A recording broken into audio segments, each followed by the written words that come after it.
क्या राजस्थान की राजनीति में ओवैसी की एंट्री बीजेपी और कांग्रेस का खेल बिगाड़ सकती है?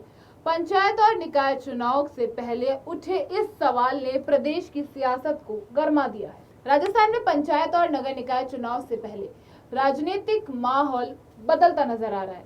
अब तक राज्य में बीजेपी और कांग्रेस के बीच सीधा मुकाबला देखने को मिल रहा था, लेकिन अब सांसद असदुद्दीन ओवैसी की पार्टी एआईएमआईएम ने भी चुनावी मैदान में उतरने का ऐलान कर दिया है। ऐसे में सबसे बड़ा सवाल यही है कि क्या ओवैसी की पार्टी दोनों बड़े दलों का चुनावी गणित बिगाड़ सकती है? एआईएमआई ने साफ कर दिया है कि वह राजस्थान में पंचायत और नगर निकाय चुनाव पर पूरी ताकत के साथ लड़ेगी।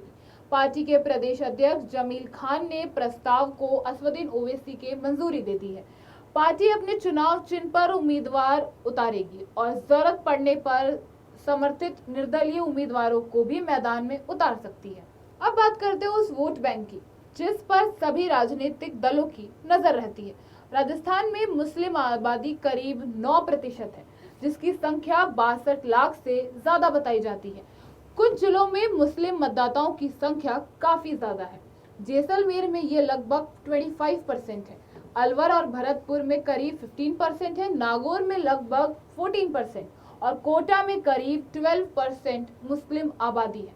इसके अलावा सीकर, चूरू, बाड़मेर, अजमेर, जोधपुर, टोंक और जयपुर जैसे जिलों में भी मुस्लिम मतदाता अच्छी संख्या में मौजूद हैं। राजनीतिक जानकारों का मानना है कि राजस्थान में मुस्लिम वोट बैंक का बड़ा हिस्सा लंबे समय से कांग्रेस का साथ दे रहा है।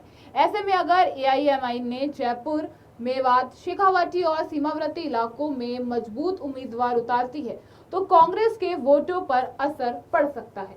स्थानीय चुनाव में थोड़े से वोटों का इधर उधर होना भी कई सीटों के नतीजे बदल सकता है। वहीं बीजेपी के लिए ये स्थिति फायदेमंद भी हो सकती है। अगर चुनाव में कई पार्टियां मैदान में हो तो वोट बंट जाते हैं तो इसका फायदा बीजेपी को भी मिल सकता है। हालांकि पंचायत और नगर निकाय चुनाव में निर्दलीय उम्मीदवार भी बड़ा असर डालते हैं, इसलिए मुकाबला आसान नहीं रहने वाला है। फिलहाल एआईएमआईएम ने स्थानीय चुनाव से अपनी शुरुआत कर रही है, लेकिन अगर पार्टी गांव-गांव और बूथ स्तर तक अपना संगठन मजबूत करने में सफल रहती है तो आने वाले समय में राजस्थान की राजनीति में उसकी भूमिका और भी बढ़ सकती है। अब देखना दिलचस्प होगा कि ओवैसी की पार्टी सिर्फ वोट काटने का काम करती है या फिर राजस्थान की राजनीति में एक नए राजनीतिक विकल्प के रूप में अपनी जगह बना पाती है।